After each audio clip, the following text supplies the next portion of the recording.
سب سے پہلے تو میں مولانا انظر شاہ صاحب کو ان کے صاحبزادے کی ختم قرآن کے موقع پر بہت بہت مبارکباد پیش کرتا ہوں، ان کو، ان کی اہلیہ کو، ان کے گھر والوں کو، ان کے استاد محترم کو۔ اللہ تعالیٰ ان کے لیے اس بچے کو صدقہ جاریہ بنائے، آنکھوں کی ٹھنڈک بنائے، عالم بعمل بنائے۔ آج کے دور کے اندر میں جس موضوع پہ بات کرنا چاہتا ہوں، بنیادی طور پر خواتین بھی ہیں، مجھے بتایا گیا ہے۔ ایک دو باتیں بچوں کی تربیت کے حوالے سے اور آج کل کے ماحول کے حوالے سے کرنا چاہتا ہوں۔ دیکھیں، قرآن کریم میں اللہ نے فرمایا، اے ایمان والو، اپنے آپ کو اور اپنے گھر والوں کو جہنم کی آگ سے بچاؤ۔ قوا انفسکم واہلیکم نار۔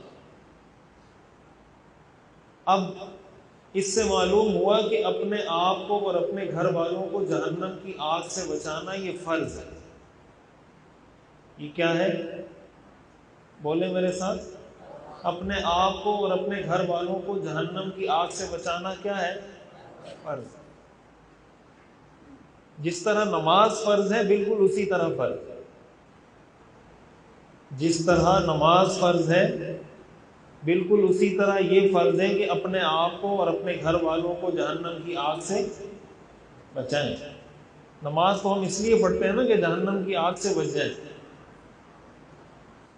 جس قرآن میں نماز کا حکم ہے، اسی قرآن میں یہ حکم ہے، یا ایھا الذین آمنوا، اے ایمان والو، قوا انفسکم، اپنے آپ کو بچاؤ، واہلیکم، اپنے اہل و عیال کو بچاؤ، نارا، اس آگ سے، وقودھا الناس والحجارہ، اللہ فرماتے ہیں جس کا ایندھن انسان اور پتھر ہوں گے۔ دنیا میں تو آگ لکڑی سے جلائی جاتی ہے، قیامت کے دن جہنم کی آگ پتھر سے جلائی جائے گی۔ جہنم کی آگ انسانوں سے جلائی جائے گی، انسانوں سے بھڑکائی جائے گی۔ اس سے اس آگ کی شدت کا اندازہ لگا سکتے ہیں۔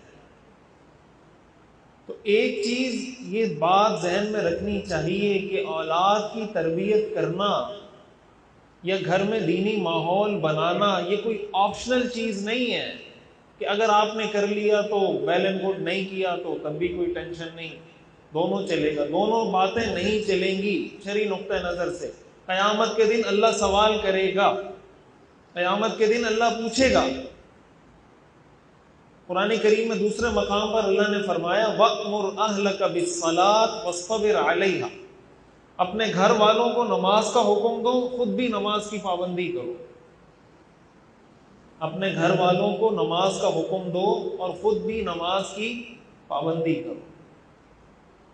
اب جب ہم کسی کو کوئی بات سمجھانا چاہتے ہیں نا، دیکھیں بچہ جب پیدا ہوتا ہے تو تربیت کے بارے میں ایک چیز یاد رکھیں کہ تربیت کوئی ایسی چیز نہیں ہے جو آپ گھول کے کسی کو پلا دیں۔ تربیت کوئی ایسی چیز نہیں ہے کہ آپ کسی کے گلے میں تعویذ ڈالیں اس کی تربیت ہو جائے۔ یہ اگر اس طرح کا کوئی تصور آپ کے دماغ میں ہے تو وہ اپنے دماغ سے نکال دیں۔ یہ نہ آپ گھول کے پلا سکتے ہیں، نہ آپ تعویذ بنا کے گلے میں ڈال سکتے ہیں۔ یہ 24 گھنٹے کا کام ہے، یہ فل ٹائم جاب ہے تربیت کرنا بچوں کی۔ اور تربیت ایسی چیز بھی نہیں ہے کہ تربیت کے لیے آپ کوئی ٹائم متعین کر دیں کہ میں رات کو جب میں جاب سے آؤں گا شام میں تو 7 بجے سے 8 بجے تک بچوں کی تربیت کروں گا۔ ایسا نہیں ہوتا۔ بچوں کی تربیت ایسا نہیں کہ 7 بجے آپ بٹن دبائیں اور آپ کہیں تربیت سٹارٹ، اور 8 بجے بٹن آف کر دیں تربیت ختم۔ ایسا کوئی سسٹم نہیں ہے تربیت کا۔ تربیت کا مطلب کیا ہوتا ہے؟ تربیت کا مطلب یہ ہوتا ہے کہ ابا گھر میں کس انداز سے بات کرتا ہے، وہ اپنی بیوی سے کس طریقے سے مخاطب ہوتا ہے، بات کس طریقے سے کرتا ہے، اس کو بات کرنے کا ڈھنگ آتا ہے یا نہیں آتا۔ اگر شوہر کو بات کرنے کا ڈھنگ نہیں ہے تو اس کی اولاد کی تربیت وہ کر رہا ہے، اس کی اولاد کی تربیت ہو رہی ہے۔ اگر والدہ کو بات کرنے کا ڈھنگ نہیں آتا تو اس کا مطلب یہ کہ وہ اپنے بچے کی یہ تربیت کر رہی ہے کہ بیٹا بات جب بھی کرنی ہو بے ڈھنگے طریقے سے کرنا۔ اس کی مثال آپ یہ سمجھیں، مثال کے طور پر کوئی بچہ ہے، والدہ بچے کو کہتی ہے کہ بیٹا یہ کام مثلاً دودھ پلا رہی ہے صبح، اب والدہ بچے کو دودھ پلا رہی ہے، بچے نے دودھ پیا اور ایک دو گھونٹ چھوڑ دی. اب والدہ کہتی ہے کہ بیٹا ساری طاقت تو اس ایک گھونٹ میں تھی، وہ آپ نے چھوڑ دیا. کہتی ہے نا والدہ.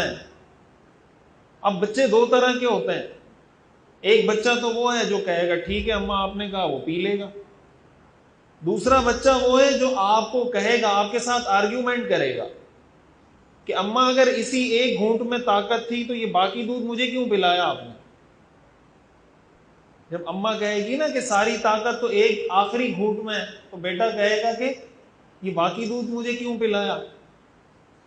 اب اماں کا اس پہ ری ایکشن کیا ہے، یہ میں آپ کو بتا رہا ہوں تربیت کیسے ہوتی ہے. ایک ری ایکشن ہے کہ اماں کہے کہ بیٹا دیکھیں اس میں بھی طاقت ہوتی ہے، اس میں بھی طاقت ہوتی ہے، کسی طریقے سے اس کو سمجھایا ہو جائے. دوسرا طریقہ یہ ہوتا ہے کہ اماں کو غصہ آئے گا کہ ایک تو میں نے تمہارے لیے دودھ گرم کیا، کل منگوا کے رکھا، پھر ابھی ٹھنڈا کیا، پھر یہ کیا، پھر اس کے اندر جناب آپ کو شربت ملا کے دے رہی ہوں وغیرہ وغیرہ، اپنے احسانات گنوانا شروع کرے، اور تم اپنی دادی کی طرح ایک گز زبان نکال کے میرے سامنے باتیں کر رہے ہو. عورتیں بولتی ہی نہیں بولتی.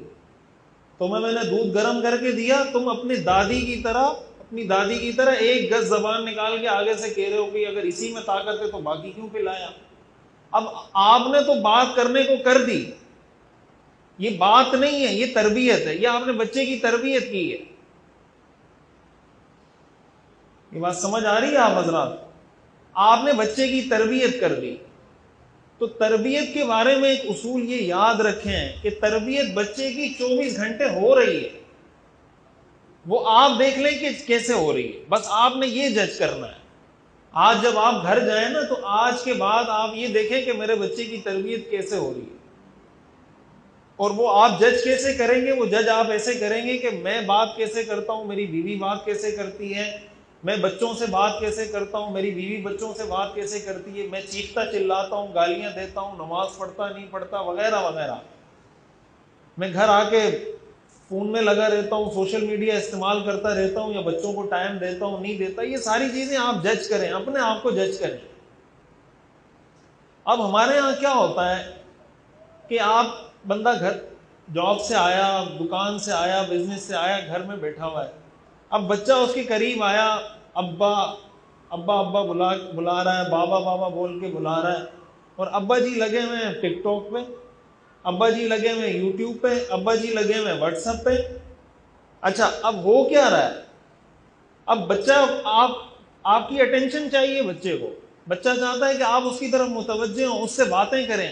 آپ بچے سے ڈھنگ سے بات کریں، آپ کی سارے دن کی تھکاوٹ اتر جائے گی. بچوں کے ساتھ ڈھنگ سے بیٹھیں، سارے دن کا آپ کا سٹریس ٹینشن ختم ہو جائے گی. اب وہ جناب لگا ہوا ہے فیس بک پہ، اور فیس بک پہ کیا کر رہا ہے؟ اب کوئی عمران خان کا سپورٹر ہے تو وہ اس کی حمایت میں کمنٹ کر رہا ہے، نہیں عمران خان کو تم نے گالی کیوں دی، ایسی کی تیسی فلاں فلاں. کوئی مسلم لیگ کا سپورٹر ہے تو وہ پی ٹی آئی والے کو گالیاں دے رہا ہے. لگے ہوئے کمنٹ بازیاں ہو رہی ہیں، پوسٹ بازی ہو رہی ہے، یہ پوسٹ کر رہا ہے، وہ پوسٹ کر رہا ہے، یہ فلاں سیاسی لیڈر کی تصویر پوسٹ کر رہا ہے، وہ فلاں سیاسی لیڈر کی تصویر کر رہا ہے. ایسا اپنے آپ کو مصروف کیا ہوا ہے. وہ کہتے ہیں نا چمگادڑ جب سوتا ہے تو رات کو ٹانگیں آسمان کی طرف کر کے سوتا ہے کہ یہ آسمان کہیں گر نہ جائے. چمگادڑ جب سوتا ہے نا رات کو تو کہتے ہیں ٹانگیں آسمان کی طرف اوپر کر کے سوتا ہے کہ آسمان کو میں نے روکا. تو ہم یہ سمجھ رہے ہوتے ہیں فیس بک پہ پوسٹیں کر کے کہ یہ سارا پاکستان تو میں چلا رہا ہوں، حالانکہ اپنے بچے کو نہیں چلا پا رہے. آپ اپنے بچے کو نہیں چلا پا رہے. تو بھائی آپ کے لیے یہ امپورٹنٹ تھا کہ آپ کمنٹ لکھتے، پھر کمنٹ کا جواب لکھتے، پھر اس کے جواب میں جواب لکھتے، پھر اس کا جواب لکھتے، پھر اپنے سیاسی رہنما کی تصویر پوسٹ کرتے، پھر کسی کو گالی دیتے. یہ آپ کے لیے امپورٹنٹ تھا، یا اپنے بچے کو آپ اٹینشن دیں، توجہ دیں، یہ آپ کے لیے اہم ہے؟ اب ہو کیا رہا ہے؟ لوگ آتے ہیں، بچے کی عمر 20 سال ہو گئی، 25 سال ہو گئی، 30 سال ہو گئی. اب آئیں گے مولوی صاحب کے پاس، امام صاحب آپ سے ایک بات کرنی ہے، مفتی صاحب بات کرنی ہے. جی کیا بات ہے؟ میرا بچہ 25 سال کا ہو گیا، وہ نماز نہیں پڑھتا، کوئی تعویذ دیں تاکہ وہ نمازی بن جائے. بچہ 30 سال کا ہو گیا ہے، نماز نہیں پڑھتا، کوئی وظیفہ بتا دیں کہ میرا بچہ کیا بن جائے. نمازی بن جائے. تو یہ جو 30 سال تک بے نمازی رہا، یہ کسی وظیفے کی وجہ سے بے نمازی بنا ہے؟ بولیں، یہ کسی وظیفے نے اس کو بے نمازی بنایا ہے؟ کسی وظیفے نے بے نمازی نہیں بنایا، یہ تربیت نے بے نمازی بنایا ہے اس کو، اور تربیت ہی اس کو نمازی بنائے گی. اب پھر ہوتا کیا ہے، ہمارے یہاں اتنے غلط معیارات سیٹ کیے ہوئے ہم نے اپنے معاشرتی زندگی کے اندر کہ چیزیں بگڑتی ہی چلی جاتی ہیں، وہ سیٹ ہوتی ہی نہیں. اب امام صاحب نے مثلاً کوئی وظیفہ بتا دیا کہ بھائی یہ پڑھیں، اللہ خیر کرے گا، آپ اس کی تربیت بھی کریں، مسجد میں بھیجیں، تبلیغ میں بھیج دیں، سہ روزہ لگوا دیں، وغیرہ وغیرہ، جو بھی وہ کوئی تجویز دے سکے گا دے دے گا آپ کو. اب ابا کو ہوش آیا جب بچے کی عمر 25 سال ہو گئی، جب بچے کی عمر 30 سال ہو گئی، اس کو ہوش آیا کہ بچے کو نماز پڑھنی چاہیے، اور وہ چاہتا ہے کہ اب 2 دن کے اندر میرا بچہ وہ جنید بغدادی بن جائے. 30 سال تک جس بچے نے مسجد کا منہ نہیں دیکھا، اب ابا چاہتا ہے کہ 2 دن کے اندر وہ حسن بصری اور جنید بغدادی یا شاہ ولی اللہ کی پہنچ تک اور ان کے لیول پہ جا کے بیٹھ جائے، اور جب تہجد بھی پڑھے، فجر کی نماز بھی جماعت سے پڑھے، عشاء بھی جماعت سے پڑھے، اور جناب بالکل ایسا کوئی بزرگ ٹائپ کوئی چیز بن جائے. وہ اب نہیں بنتا، ظاہر ہے 2 دن میں بنے گا نہیں، فطرت کے خلاف ہے، آپ فطرت سے جنگ کر رہے ہیں.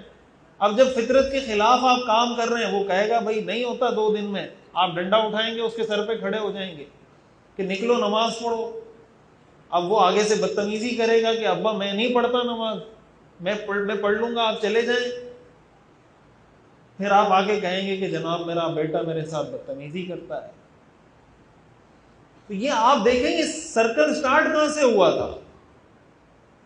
ہر چیز میں ہمیشہ اولاد کی غلطی نہیں ہوتی، یہ بات یاد رکھیں. والدین کے حقوق بہت زیادہ ہیں، ان کی اہمیت اسلام میں بہت زیادہ ہے. اللہ تعالیٰ نے اپنی توحید کے بعد سب سے زیادہ جس چیز کو اہمیت کے ساتھ بیان کیا وہ والدین کے حقوق کو بیان کیا.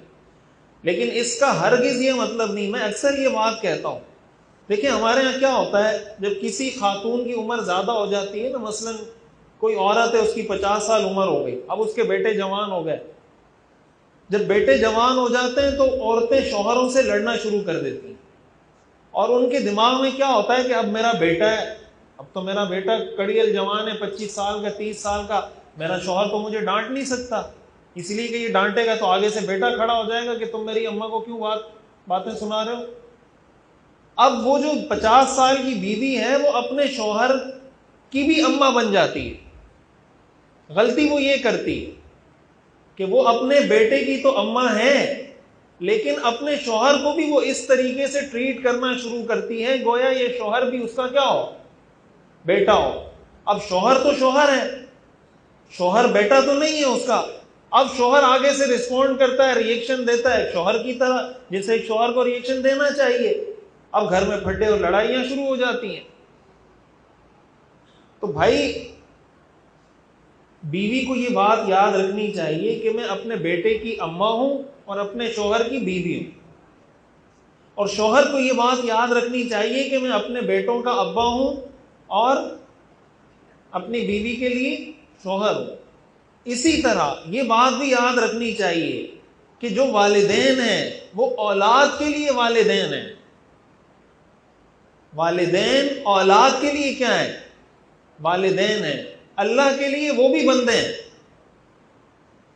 بھائی جس طرح آپ کا بیٹا اللہ کا بندہ ہے تو آپ بھی اللہ کے بندے ہیں یا نہیں؟ تو آپ کے ساتھ بھی اللہ کی کوئی رشتہ داری نہیں ہے، اور آپ کے بیٹے کے ساتھ بھی اللہ کی کوئی رشتہ داری نہیں ہے. آپ غلط کریں گے تو اللہ آپ کو پکڑے گا، میں غلط کروں گا تو اللہ مجھے پکڑے گا، کسی کا بیٹا غلط کرے گا تو اللہ اس کو پکڑے گا، کسی کی بیٹی غلط کرے گی اللہ اس کو پکڑے گا. تو بعض اوقات ہم کسی ایسے سٹیٹس پہ فائز ہو جاتے ہیں کہ اب مجھے 100 خون بھی معاف ہے. ہو سکتا ہے شریعت یہ کہے کہ بھائی ٹھیک ہے آپ کے والد نے یہ کیا، آپ خاموش ہو جائیں. شریعت بیٹے کو کہے گی آپ بے ادبی نہ کریں، آپ خاموش ہو جائیں. لیکن اس کا یہ مطلب نہیں کہ اللہ بھی خاموش ہو جائے گا، اللہ پوچھے گا. بیٹے کو تو شریعت یہ کہے گی ابا کو جواب نہ دیں، ابا کے آگے بات نہ کریں، بدتمیزی نہ کریں، بے ادبی نہ کریں. لیکن اللہ ابا سے پوچھے گا کہ تم نے یہ بات کیوں کی تھی، اماں سے اللہ پوچھے گا کہ یہ بات تم نے کیوں کی تھی؟ اس لیے کہ اپنے بیٹے کی اماں ہے، اللہ کی بندی ہے، یہ اپنے بیٹے کا ابا ہے، وہ اللہ کا بندہ ہے۔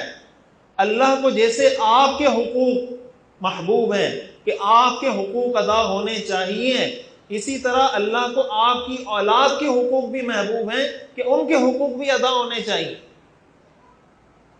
آج میڈیا کا دور ہے، آپ دیکھیں ہمارے جو نوجوان کیا بچے کیا بوڑھے سارے موبائل میں مصروف ہیں، فیس بک، کوئی یوٹیوب، کوئی ٹک ٹاک، کوئی انسٹاگرام، اسی میں لگے ہوئے ہیں۔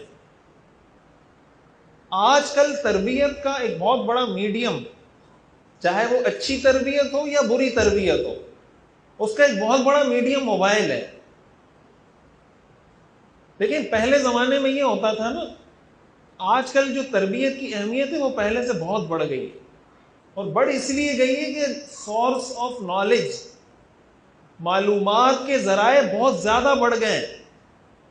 پہلے ایک آپ کو دین کی بات کس سے پتہ چلتی تھی؟ آپ اگر 30 سال پہلے چلے جائیں تو ایک عام آدمی کو دین کی بات کہاں سے پتہ چلتی تھی؟ مسجد آتا تھا، امام صاحب سے بات سنتا تھا، چلا جاتا تھا۔ زیادہ یہ ہوتا تھا کسی اور مسجد چلا جاتا تھا تو کوئی اور بات سننے کو مل جاتی، کسی جلسے میں چلے گئے تو کسی اور کی بات سننے کو مل گئی، بہت حد کر دی تو کوئی کیسٹ ویسٹ سن لی، یہی تھا نا۔ اب کیا ہے؟ اب آپ مثال کے طور پر ایک بیان سنتے ہیں، آپ سکرول کرتے ہیں اوپر، اسی بیان کے خلاف کسی اسکالر کا بیان ہوتا ہے۔ مثال کے طور پر آپ کو مثال دیتا ہوں تاکہ آپ کو سمجھ آ جائے، بھائی نماز میں رفع یدین کرنی چاہیے یا نہیں کرنی چاہیے؟ مثال، اب آپ نے ایک ویڈیو دیکھی، اس میں ایک صاحب نے دلائل دیے کہ رفع یدین نہیں کرنا چاہیے۔ جیسے ہی ویڈیو ختم ہوئی آپ اوپر گئے، ایک اور ویڈیو سامنے آ رہی جس میں وہ سارے دلائل اس چیز کے دے رہا ہے کہ رفع یدین کرنا چاہیے۔ سمجھ آ رہی بات؟ تیسری ویڈیو آپ نے کلک کی تو وہ کہہ رہا ہے یہ پہلے والا بھی غلط تھا، دوسرے والا بھی غلط تھا، میں آپ کو کوئی نئی رپورٹ پیش کر رہا ہوں، ایسا کرنا چاہیے۔ اب ایک کچے ذہن کا، مثلا 16 سال ایک بچے کی عمر ہے، 15 سال ایک بچے کی عمر ہے، یہ تو میں آپ کو فروعی مسائل بتا رہا ہوں، بہت سی چیزیں جس کا تعلق عقیدے کے ساتھ ہے، ہمارے اعتقادات کے ساتھ جس کا تعلق ہے، مثلا صحابہ کرام کی عظمت، صحابہ کرام کا معیار حق ہونا، صحابہ کرام کا عادل ہونا، اصحابی کالنجوم بأیہم اقتدیتم اہتدیتم، یہ ہمارا ایمان ہے نا۔ اہل سنت والجماعت کا مطلب کیا ہے؟ سنت کا مطلب رسول اللہ صلی اللہ علیہ وسلم کی سنت، اور الجماعت کا مطلب صحابہ کی جماعت۔ ہم اپنے آپ کو کہتے ہیں کہ ہم نبی والے ہیں اور صحابہ والے ہیں، اہل السنت والجماعت کا یہ مطلب ہے کہ ہم سنت والے ہیں اور جماعت والے ہیں۔ سنت سے مراد سنت رسول، اور جماعت سے مراد جماعت صحابہ۔ اب آپ نے ایک بیان سنا جس میں وہ صحابہ کی شان کوئی بیان کر رہا ہے، جیسے ہی وہ کلپ آپ نے اسکرول کیا اس میں وہ صحابہ کی گستاخی کر رہا ہے، وہ آپ کو تاریخ کے حوالے دے رہا ہے کہ بھئی فلاں موقع پر تو یہ ہوا تھا، فلاں موقع پر تو یہ ہوا تھا۔ اب آپ تو یہ سمجھ رہے ہیں نا کہ میرا بچہ اسکول جا رہا ہے، مدرسے جا رہا ہے، دیٹس اٹ، میں نے اس کی فیس ادا کر دی، میں نے اس کے قاری صاحب سے بات کر لی، اسکول یونیورسٹی میں بات کر لی، میری ذمہ داری کیا ہوگی؟ پوری ہوگی۔ یہ جو موبائل میں وہ سب کچھ دیکھ رہا ہے اس کا ذمہ دار کون ہے؟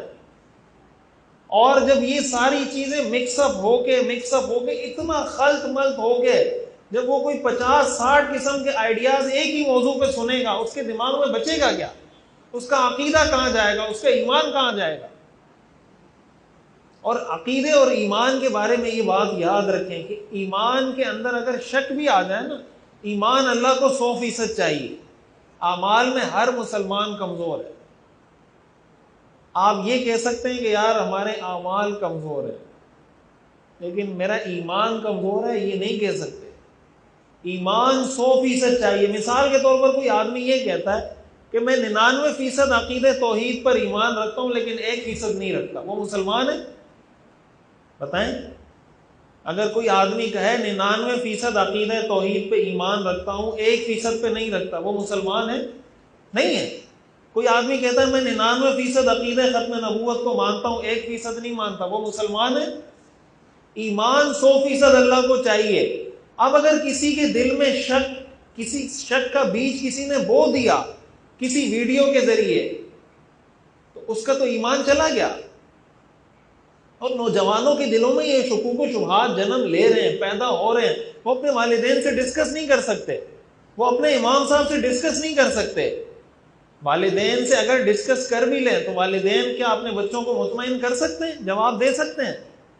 آج کل بچوں کو اسکولوں میں یہ پڑھایا جا رہا ہے کہ بیٹا وہ چیز مانیں جو آنکھ سے نظر آتی ہو، اس چیز کو تسلیم کریں جو آنکھ سے نظر آتی ہو۔ اللہ نظر آتا ہے؟ اللہ تو نظر نہیں آتا۔ بچے سوال کرتے ہیں کہ اللہ ہمیں نظر نہیں آتا تو ہم اللہ کو کیسے مانیں؟ آپ بچے کو کیسے مطمئن کریں گے؟ آپ یہ تو اس کو کہہ نہیں سکتے کہ بیٹا یہ سوال نہیں کرو، یہ سوال تو اس کے دماغ میں کسی نے پیدا کر دیا ہے، یہ دماغ میں اس کے گھوم رہا ہے۔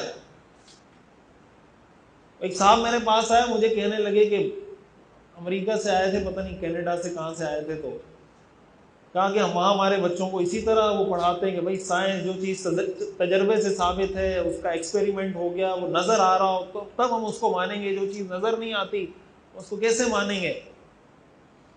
وہ کہنے لگے کہ ایک دفعہ ایسا ہوا کہ بارش ہو رہی تھی، میرے بچے نے آ کے مجھے کہا بابا باہر بارش ہو رہی ہے، تو بولا، میں نے کہا ٹھیک ہے میں جا کے چیک کرتا ہوں ہو رہی ہے یا نہیں ہو رہی۔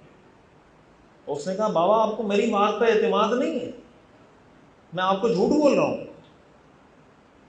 تو بولا، میں نے اس کو کہا کہ بیٹا آپ ہی نے تو مجھے کہا تھا کہ ہم صرف اس چیز کو مانیں گے جو ہمیں نظر آتی ہو، تو آپ بارش میں نے دیکھی نہیں آنکھوں سے تو میں کیسے مان لوں کہ بارش ہو رہی ہے نہیں ہو رہی؟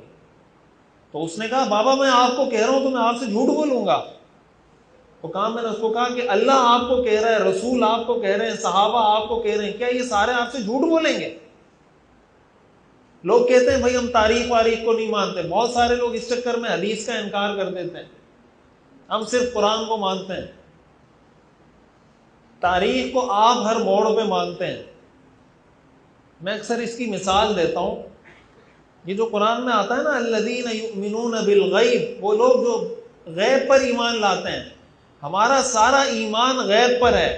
ہم نے اللہ کو نہیں دیکھا، ہم نے اللہ کے رسول کو نہیں دیکھا، ہم نے صحابہ کو نہیں دیکھا، ہم نے جنت جہنم نہیں دیکھی، ہم نے عرش، کل صراط، قلم، کرسی، یہ ہم نے نہیں دیکھا، لیکن ہمارا ان سب پر ایمان۔ فرشتے ہم نے نہیں دیکھے لیکن ہمارا اس پر ایمان ہے۔ الذین یؤمنون بالغیب، اب لوگ کہتے ہیں بھئی غیب پر ہم ایمان کیوں لائیں؟ یہ میں آپ کو بتا رہا ہوں آج کل کے لوگوں، نوجوانوں کے ذہنوں میں سوالات کیا پیدا ہو رہے ہیں اور کیوں ہو رہے ہیں، اور ہماری ذمہ داری کیا ہے کہ ہم کیا کریں۔ تو لوگ کہتے ہیں نہیں بھائی ہم نہیں مانتے۔ میں ان کو مثال دیتا ہوں، مثال یہ دیتا ہوں کہ آپ اپنے نام کے ساتھ اپنے والد کا نام لکھتے ہیں یا نہیں لکھتے؟ ہر آدمی لکھتا ہے نا، فلاں بن فلاں، لکھتے نہیں لکھتے کہ فلاں فلاں کا بیٹا؟ تو سوال یہ ہے کہ آپ کو کس نے بتایا کہ وہ جس کو آپ اپنا والد لکھ رہے ہیں وہ آپ کے والد ہیں بھی یا نہیں؟ جس کو آپ کہہ رہے ہیں کہ میں فلاں کا بیٹا ہوں، میں فلاں کا بیٹا ہوں، آپ کو اس بات کی کیا گارنٹی ہے، کیا شورٹی ہے کہ آپ واقعی میں اس کے بیٹے ہیں؟ آپ ایمان بالغیب لائیں یا نہیں لائیں؟ بولیں، ایمان بالغیب لائے یا نہیں لائے؟ اماں نے بتایا، رشتہ داروں نے بتایا، پڑوسی نے بتایا، بھئی آپ کے ابا ہیں، آپ نے کہا ٹھیک ہے میرے ابا ہیں، آپ اپنے نام کے ساتھ لکھ رہے ہیں، میں اپنے نام کے، ساری دنیا لکھ رہی ہے۔ اب ہو سکتا ہے کوئی آدمی سوال کرے کہ ابا کا تو ڈی این اے سے پتہ چل جائے گا، ابا کا پتہ چل جائے گا کہ ابا ہے یا نہیں، ڈی این اے سے پتہ تو چل جائے گا۔ سوال یہ ہے یہاں جتنے لوگ بیٹھے ہوئے ہیں اور جو یہ بات کر رہا ہوگا، تو یہاں بیٹھے ہوئے لوگوں میں سے کیا کوئی ایک شخص اٹھ کے یہ کہہ سکتا ہے کہ میں نے ابا کا نام شناختی کارڈ میں اس وقت لکھا تھا، میں پہلے ڈی این اے کروانے گیا تھا، اس کے بعد نادرا میں گیا تھا؟ کوئی ایک آدمی ایسا ہے اس مجمع میں؟ اور جو آدمی یہ کہے گا وہ خود بھی بغیر ڈی این اے کروائے اپنے نادرا میں اپنا ابا کا نام اس نے لکھوایا ہوگا۔ تو اگر آپ ایمان بالغیب نہیں لاتے تو کسی کو اپنا ابا کیسے بنا لیا آپ نے؟ کہتے ہیں ہماری سمجھ میں نہیں آتا۔ تو ہر چیز آپ کی سمجھ میں آئے گی تو ٹھیک ہوگی، جو چیز آپ کی سمجھ میں نہیں آئے گی وہ ٹھیک نہیں ہوگی۔ کیا ساری دنیا کی باتیں آپ کی سمجھ میں آتی ہیں؟ میری سمجھ میں دنیا کی ساری چیزیں آتی ہیں. کیا دنیا کے اندر صحیح اور غلط کا سٹینڈرڈ میری سمجھ ہے؟ میری سمجھ میں کوئی چیز آئے گی؟ بھائی بہت ساری چیزیں بچے کی سمجھ میں نہیں آتی، بڑے کی سمجھ میں آتی ہیں. 5 سال کے بچے کی سمجھ میں بہت ساری وہ باتیں نہیں آتی جو 25 سال کے نوجوان کی سمجھ میں آتی ہیں. ایسا ہے یا نہیں؟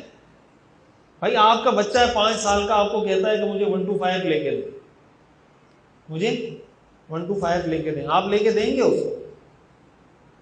5 سال کے بچے کو لے کے دیں گے کہ وہ چلائے 1 to 5؟ تو اگر آپ اس کو کہیں کہ نہیں بیٹا 5 سال کی عمر کے جو بچے ہوتے ہیں وہ 1 to 5 نہیں چلاتے، ایکسیڈنٹ ہو جاتا ہے، کسی کا ہارٹ ٹوٹ جاتا ہے، کسی کی ہڈی ٹوٹ جاتی ہے، یہ اچھا نہیں ہے آپ کے لیے. میرے پاس پیسے بھی ہیں، مجھے آپ سے محبت بھی ہے، میں خرید کے بھی دے سکتا ہوں، سب کچھ ہے، لیکن آپ کے لیے اس وقت سوٹیبل نہیں ہے، مناسب نہیں ہے. تو آپ مجھے بتائیں اس موقع پر جب والد اپنے بیٹے کو انکار کر رہا ہوتا ہے، بیٹے کو غصہ آتا ہے یا نہیں آتا؟ بتائیں، غصہ آتا ہے نہیں آتا؟ کہ بھائی میرے ابا کے پاس پیسے بھی ہیں، یہ بار بار کہتا ہے کہ مجھے آپ سے بہت محبت ہے اور ایسی محبت ہے اور ویسی محبت ہے اور بلانا. اب جب میں نے 1 to 5 کا بولا ہے تو اب ساری محبت گئی تیل لینے. کہاں ہے محبت؟ اب وہ جاتا ہے اپنے دوست کے پاس، دوست کو کہتا ہے یار اپنی بائک دینا، وہ کہتا ہے لے جا. اب وہ یہ سوچتا ہے کہ یار میرا ابا میرا اتنا خیر خواہ نہیں ہے، میرا یہ دوست ہے یہ میرا زیادہ خیر خواہ ہے. ایسا ہے یا نہیں؟ اب آپ مجھے بتائیں 25 سال کا اس کا والد ہے یا 30 سال کا اس کا والد ہے یا 40 سال کی عمر ہے اس کے والد کی، اور 5 یا 10 سال کا اس کا بیٹا ہے. اب 10 سال کے بچے کی سمجھ میں وہ بات نہیں آ رہی جو والد کی سمجھ میں آ رہی ہے. آپ مجھے بتائیں ان دونوں میں سے بچہ ٹھیک ہے یا والد ٹھیک ہے؟ بولیں. والد ٹھیک ہے نا، سب کا اتفاق ہے اس پر. تو بچے کی سمجھ میں کیوں نہیں آ رہا؟ بچے کی سمجھ میں کیوں نہیں آ رہا سوال ہے. جواب یہ ہے کہ ہر چیز بچے کی سمجھ میں آنا ضروری نہیں ہے. بہت ساری چیزیں ایسی ہوتی ہیں جو بچے کو تھپڑ لگا کے سمجھائی جاتی ہیں کہ تیری سمجھ میں آئے نہ آئے تجھے یہ کرنا ہوگا. سارے بچے اسکول شوق سے جاتے ہیں، صبح سارے بچے اسکول شوق سے جاتے ہیں. کتنے بچے جن کو تھپڑ مار کے بھیجتے نہیں بھیجتے؟ تو اگر وہ کہیں نہیں میری سمجھ میں نہیں آ رہا آپ مجھے کنونس کریں، آپ اس کو کہیں گے کنونس نہیں، تیرا ابا بھی کنونس ہوگا، جا کے بیٹھ گاڑی میں چل. کنونس کا بچہ تجھے میں سمجھاؤں گا یہاں پہ. اپنی عمر دیکھ، اپنی ایج دیکھ، اپنی عقل دیکھ. تو کنونس ہوگا جب تیری عمر 40 سال کا ہو جائے گا نا، خود ہی کنونس ہو جائے گا. تو جب 30 سال کا ہوگا خود ہی کنونس ہو جائے گا. ابھی جا کے پڑھ تو. بھائی جب 10 سال کے بچے میں اور 30 سال کے نوجوان کے عقل میں، اس کے ذہن میں فرق ہو سکتا ہے، بندے اور خالق میں کوئی فرق نہیں ہے، مخلوق میں اور خالق میں کوئی فرق نہیں ہے. اگر میں اللہ کے سامنے ایک انسان کھڑا ہو کے، انسان کی اللہ کے سامنے کوئی حیثیت ہے؟ حدیث میں آتا ہے اگر یہ ساری دنیا اللہ کی نظر میں مچھر کے پر کے برابر حیثیت رکھتی، اللہ دنیا میں کسی کافر کو پانی کا ایک گھونٹ نہ پلاتا. لیکن اللہ کی نظر میں ساری دنیا کی وقت مچھر کے پر کے برابر نہیں ہے. تو اگر ساری دنیا مچھر کے پر کے برابر نہیں ہے تو ایک انسان تو مچھر کا کوئی اربواں حصہ بھی نہیں ہوگا. بھائی ساری مچھر کا پر کتنا ہوتا ہے؟ اب ساری دنیا کو آپ مچھر کے سمجھیں کہ مچھر کا پر ہے، اور اس ساری دنیا میں ایک میں ہوں، اور میں کہہ رہا ہوں اللہ مجھے آپ کی بات سمجھ میں نہیں آ رہی. تو خود اپنے بولنے والے کو شرم آنی چاہیے نا. جو آدمی یہ بات کر رہا ہے اس کو شرم آنی چاہیے کہ بھائی میں کس منہ سے یہ بات کر رہا ہوں. میں آپ کو سمجھانا یہ چاہتا ہوں کہ بچوں کے دل و دماغ میں یہ شکوک و شبہات پیدا ہو رہے ہیں، یہ شکوک و شبہات پیدا کیے جا رہے ہیں، یہ ان کی تربیت کی جا رہی ہے. اگر آپ نہیں کریں گے تو ان کی تربیت کی جا رہی ہے. ہمارے ہاں مسئلہ یہ، عورتیں ڈرامے دیکھتی ہیں، ڈرامے دیکھ کے ایسے رو رہی ہوتی ہیں، ایسے رو رہی ہوتی ہیں کہ کسی کی ریئل لائف سٹوری سن کے ان کو اتنا رونا نہیں آتا. وہ ایک زمانے میں کوئی ڈرامہ چل رہا تھا، پتہ نہیں دانش اس میں مر گیا تھا کیا تھا، کوئی 2-3 سال پہلے کی بات ہے. میں جس مسجد میں نماز امام تھا تو ایک نوجوان آ رہا ہے امام صاحب دانش مر گیا، دوسرا آ رہا ہے امام صاحب دانش مر گیا، تیسرا آ رہا ہے. میں نے کون ہے دانش، کیا ہوا ہے اس کو؟ اب ایسی عورتیں بھی ہیں کہ ڈرامے کی کوئی ایک اس کا ایپیسوڈ دیکھا، اس کی کس دیکھی، اس میں وہ کسی ایسی جگہ پہ جا کے اینڈ کر رہے ہیں کہ اس میں کسی عورت کا مثلاً کوئی شوہر اس کو طلاق دینے پہ تلا ہوا یا کوئی ایسی سچویشن. اب لٹرلی میں آپ کو بتا رہا ہوں, ہمیں لوگ ظاہر رابطہ کرتے ہیں, بتاتے ہیں, ایسی خواتین بھی ہیں جو منت مانتی ہیں کہ یا اللہ میں 10 رکعت نفل نماز پڑھوں گی, اس کی شادی کروا دیں. ڈرامے میں یہ فلاں لڑکی کی شادی رکی ہوئی ہے, میں 10 رکعت منت مانتی ہوں کہ 10 رکعت نفل پڑھوں گی, اس کی شادی کروا دیں. یہ ہماری قوم کا حال ہے. ہم نے اس چیز کو اتنا سیریس لیا ہوا اور کہتے ہیں نہیں میڈیا سے کچھ نہیں ہوتا. ابھی جو اسرائیل اور فلسطین کا جو مسئلہ چل رہا ہے, میں آج الجزیرہ پہ دیکھ رہا تھا کہ اسرائیل نے ان 20 دنوں میں اپنی سوشل میڈیا پر جو اشتہارات چلتے ہیں نا, یوٹیوب فیس بک پہ جو اشتہارات چلتے ہیں, ان 20 دنوں میں لوگوں کو اپنا موقف بتانے کے لیے کہ بھائی ہم ٹھیک ہیں, فلسطینی غلط ہیں, اس پر اسرائیل نے 20 دنوں میں $8 ملین خرچ کیے ہیں. کتنے؟ $8 ملین. پتہ ہے پاکستانی کتنے ہوتے ہیں؟ 2,22,40,00,000 روپے 20 دنوں میں خرچ کیے صرف یوٹیوب اور فیس بک اشتہارات پر. کتنے؟ 2,22,40,00,000. اور ہم کہتے ہیں کچھ نہیں ہوتا. یہ پاگل ہیں وہ لوگ, دماغ خراب ہو گیا ان کا. دیکھیں اگر آپ بچوں کی تربیت نہیں کریں گے, ٹک ٹاک ان کی تربیت کر رہا ہے. اگر آپ بچوں کی تربیت نہیں کریں گے, فیس بک ان کی تربیت کر رہا ہے. اگر آپ ان کی تربیت نہیں کریں گے, یوٹیوب ان کی تربیت کر رہا ہے. اگر آپ ان کی تربیت نہیں کریں گے, فلمیں ان کی تربیت کر رہی ہیں. اگر آپ ان کی تربیت نہیں کریں گے, ڈرامے ان کی تربیت کر رہے ہیں. ان کا ماحول ان کی تربیت کر رہا ہے, یونیورسٹی ان کی تربیت کر رہی ہے. ہمارے معاشرے میں ایجوکیشن سے زیادہ تربیت پر فوکس کرنے کی ضرورت ہے. بچے کو مدرسے میں داخل کرواتے ہیں, کہتے ہیں بس 10 سال بعد نکالیں گے, عالم بن کے نکلے گا. جیسے مشین میں نہیں کوئی را مٹیریل ڈالتے ہیں, وہاں سے پیک شدہ آئٹم نکلتا ہے. ایسے لوگ بھی ہیں جو بچے کو 4 سال کی عمر میں مدرسے میں چھوڑ کے چلے جاتے ہیں, اور 10 سال بعد آگے پوچھتے ہیں میرا بیٹا عالم بن گیا. اور پھر جب عالم بننے کے بعد کسی کام کا نہیں ہوتا, کہتے ہیں 10 سال آپ کے پاس پڑھایا, یہ 10 سال آپ نے کیا کیا؟ آپ نے کیا کیا ہے 10 سال؟ یہ بچے اللہ نے, اولاد اللہ نے آپ کو اس لیے دی تھی. کہتے ہیں بھائی ہم نے مدرسے میں داخل کر دیا, ہماری ذمہ داری پوری ہو گئی. اب میں نے کلپ ریکارڈ کروایا تھا, لوگ مجھے فون کر کے پوچھ رہے ہیں, بات کر رہے ہیں کہ بھائی آپ نے یہ کہا ہے کہ تربیت مدرسے کی ذمہ داری نہیں ہے اور والدین کی ذمہ داری, آپ نے یہ بات کیوں کی ہے؟ دیکھیں آپ مدرسے کو جس طرح کا را مٹیریل دیں گے نا, تو پروڈکٹ اسی طرح کی بن کے نکلے گی. بھائی آپ پلاسٹک ڈالیں گے تو آگے جو پروڈکٹ نکلے گی وہ پلاسٹک کی نکلے گی نا, یا فولاد کی نکلے گی؟ بولیں. اور اگر فولاد ہوگا را مٹیریل میں, تو جو پروڈکٹ ہوگی وہ پلاسٹک کی نہیں نکلے گی, وہ کیا ہوگی؟ حدیث شریف میں آتا ہے, رسول اللہ صلی اللہ علیہ وسلم نے فرمایا خیارکم فی الجاہلیت خیارکم فی الاسلام اذا فقہوا. حضرت عمر رضی اللہ تعالیٰ عنہ اسلام لانے کے بعد بہادر نہیں بنے تھے, حضرت عمر اسلام لانے سے پہلے بہادر تھے. حضرت خالد بن ولید اسلام لانے کے بعد بہادر نہیں بنے تھے, حضرت خالد بن ولید اسلام لانے سے پہلے بہادر تھے. اسلام نے ان کی سمت متعین کی ہے کہ تمہاری بہادری کا رخ یہاں نہیں, یہاں ہونا چاہیے. بس آپ یہ تو دیکھیں آپ کس قسم کا بچہ مدرسے میں بھیج رہے ہیں, اور مدرسے سے آنے کے بعد آپ اس کو ٹائم کتنا دے رہے ہیں, اس کی تربیت پہ توجہ کتنی دے رہے ہیں. جو گھر کی تربیت ہوتی ہے, وہ علامہ بن جائے, وہ ڈائریکٹر بن جائے, وہ مینیجر بن جائے, وہ ہر جگہ بولتی ہے. گھر کی تربیت, خاندان کی تربیت ہر جگہ بولتی ہے. وہ چاہے چپڑاسی ہو, وہ چاہے کمپنی کا ڈائریکٹر ہو, اس کی تربیت سے نظر آتا ہے کہ اس کی تربیت کیسی ہوگی. وہ چاہے مفتی صاحب ہو, وہ چاہے کچھ بھی ہو.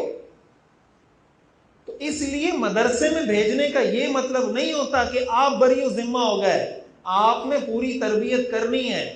آپ نے فرمایا جو تم میں جاہلیت میں اچھے تھے وہ اسلام لانے کے بعد بھی بہتر ہیں, شرط یہ ہے اذا فقہوا, اگر ان کو دین کی صحیح سمجھ آ جائے. تو دین کی صحیح سمجھ وہ مدرسے میں حاصل کرے گا, تربیت بھی حاصل کرے گا ٹو سم ایکسٹینٹ, لیکن ٹوٹل آپ کہیں کہ مکمل تربیت مدرسے میں ہو, ایسا نہیں ہو سکتا. آپ کو گھر میں تربیت کرنی پڑے گی, والدین کو, والدہ کو, والد کو, بچوں کو ٹائم دینا پڑے گا, اور آپ کو دیکھنا ہوگا ان کے جینون مسائل کیا ہیں. اب آج بہت بڑا مسئلہ یہ ہوتا ہے کہ اب بچہ اگر والد سے کوئی چیز ڈسکس کرتا ہے، اب چونکہ وہ جب 20 سال کا 25 سال کا تھا اس کے زمانے میں وہ مسائل نہیں تھے جو آج کے بچے 20-25 سال کے نوجوان کو فیس کرنے پڑتے ہیں. کہتے ہیں یہ بے وقوف ہے، اس کو کچھ پتہ نہیں ہے، دھتکار دیتے ہیں. کسی مولوی صاحب کے پاس جائے وہ دھتکار دیتا ہے، ابا کے پاس جاتا ہے وہ دھتکار دیتا ہے. جب جا کے انجینئر کے مرید بنتے ہیں پھر لوگ کہتے ہیں میرا بیٹا گمراہ ہو گیا. بھائی گمراہ تو ہوگا نا، آپ اس کے سوالوں کے جواب تو دیں، اس کو کنونس تو کریں، اس کو سمجھائیں تو صحیح کہاں پہ وہ غلط ہے کہاں پہ وہ صحیح ہے. اور یہ کب ہوگا؟ جب ہمیں خود تو پتا ہو. بھائی آپ بچے کو اس وقت قائل کر سکتے ہیں جب آپ کو خود پتا ہو کہ صحیح کیا ہے غلط کیا ہے. اگر میں خود ہی تذبذب کا شکار ہوں میں اپنے بچے کو کیسے مطمئن کروں گا؟ اگر میں خود ہی ڈاما ڈولوں کہ یار یہ صحیح ہے یا یہ صحیح ہے تو بچے کو کیسے مطمئن کروں گا؟ اور نوجوانوں سے میری یہ گزارش ہے آخری کہ دیکھیں آپ ساری چیزیں یوٹیوب پہ بیٹھ کے نہ سیکھیں. وہ کسی نے لکھا تھا نا کہ گوگل سے ساری چیزیں نہیں ملتی، کچھ چیزیں بزرگوں کے پاس بیٹھ کے سیکھنے کو ملتی ہیں. تربیت، سلیقہ، آداب یہ گوگل نہیں سکھاتا، یہ ماحول سکھاتا ہے، یہ تربیت سکھاتی ہے، یہ صحبت سکھاتی ہے. تو صرف سوشل میڈیائی اسکالرز پر سہارا کرنے کے بجائے کہ بس وہیں سے سن رہے ہیں، خود ہی فیصلہ کر رہے ہیں کہ بھئی قرآن کا ریفرنس ہے، حدیث کا ریفرنس ہے، میں خود فیصلہ کروں گا. بھئی یہ آپ کو اتھارٹی کس نے دی ہے خود فیصلہ کرنے کی؟ آپ کو پتہ ہے قادیانی ختم نبوت کے خلاف جو دلیلیں دیتے ہیں وہ قرآن سے دیتے ہیں، پتہ ہے آپ کو؟ قادیانی غلام احمد قادیانی کی نبوت قرآن سے ثابت کرتے ہیں. تو اگر قادیانی آپ کے سامنے آ کے کہے گا کہ میں آپ کے سامنے قادیانی کی نبوت ثابت کر رہا ہوں اور قرآن کی آیت پڑھ کے ثابت کر رہا ہوں تو آپ بات مان لیں گے کہ قرآن کی آیت کا ریفرنس دے رہا ہے؟ بتائیں مجھے، آپ مان لیں گے؟ وہ حدیثیں پیش کر کے قادیانی کی نبوت ثابت کرتے ہیں. تو اب آپ کیسے فیصلہ کریں گے کہ قرآن کی اس آیت کا مطلب کیا ہے، حدیث کا مطلب کیا ہے؟ یہ آپ کو علماء بتائیں گے، یا آپ کو امام صاحب بتائیں گے، یا آپ کو مفتی صاحب بتائیں گے، یا آپ کو جو دین کے ماہرین ہیں وہ بتائیں گے. یہ یوٹیوب اور سوشل میڈیا پہ سیکھنے کو نہیں ملے گا. تو اگر کوئی کنفیوژن ہے، حضرت تھانوی رحمۃ اللہ علیہ نے لکھا ہے کہ بھئی آپ بیمار ہوتے ہیں ایک ڈاکٹر کے پاس جاتے ہیں علاج کروانے، علاج نہیں ہوتا دوسرے ڈاکٹر کے پاس جاتے ہیں، وہاں نہیں ہوتا تیسرے کے پاس جاتے ہیں، وہاں نہیں ہوتا پانچویں کے پاس جاتے ہیں. تو بھائی روحانی بیماریاں بھی تو بیماریاں ہیں. ایک مفتی صاحب کے پاس جائیں بات سمجھ نہیں آ رہی دوسرے کے پاس چلے جائیں، اس کی بات سمجھ نہیں آ رہی تیسرے مفتی صاحب کے پاس چلے جائیں، اس کی بات سمجھ نہیں آ رہی چوتھے مفتی صاحب کے پاس چلے جائیں. تو اگر جسمانی بیماریوں کا علاج کرنے کے لیے 10 ڈاکٹر بدلتے ہیں تو روحانی بیماریوں کا علاج کرنے کے لیے آپ کو 10 عالم بدلنے کی ضرورت بھی نہیں پڑے گی. ایک دو علماء کے پاس جائیں گے آپ کو بات سمجھ میں آ جائے گی. لیکن یہ جو بیٹھے بٹھائے سیکھنے کا مزاج ہے کہ بس میں بیٹھا رہوں اور ساری چیزیں میرے دماغ میں فٹ ہوتی رہیں، یہ بہت خطرناک رویہ ہے. اور اب یہ حال ہے تو آپ تصور کریں کہ اب جب ان کی اولاد ہوگی تو پھر ان کا کیا حال ہوگا. تو اپنی اولاد کی ایمان کی حفاظت کرنا، قرآن میں اللہ نے فرمایا قُوا أَنفُسَكُمْ وَأَهْلِيكُمْ نَارًا، اے ایمان والو اپنے آپ کو اور اپنے گھر والوں کو جہنم کی آگ سے بچاؤ، اس جہنم کی آگ سے جس کا ایندھن انسان اور پتھر ہوں گے. شروع میں نے عرض کیا تھا کہ اولاد کی تربیت کرنا بالکل اسی طرح فرض ہے جس طرح نماز پڑھنا فرض ہے. اگر آج تک ہم سے کوئی کوتاہی ہوئی ہے تو آج ہم عزم کر کے اٹھیں کہ بھائی آج کے بعد ہم کوئی کوتاہی نہیں کریں گے. اللہ تعالی ہمیں سمجھنے اور عمل کرنے کی توفیق عطا فرمائے. وآخر دعوانا الحمدللہ.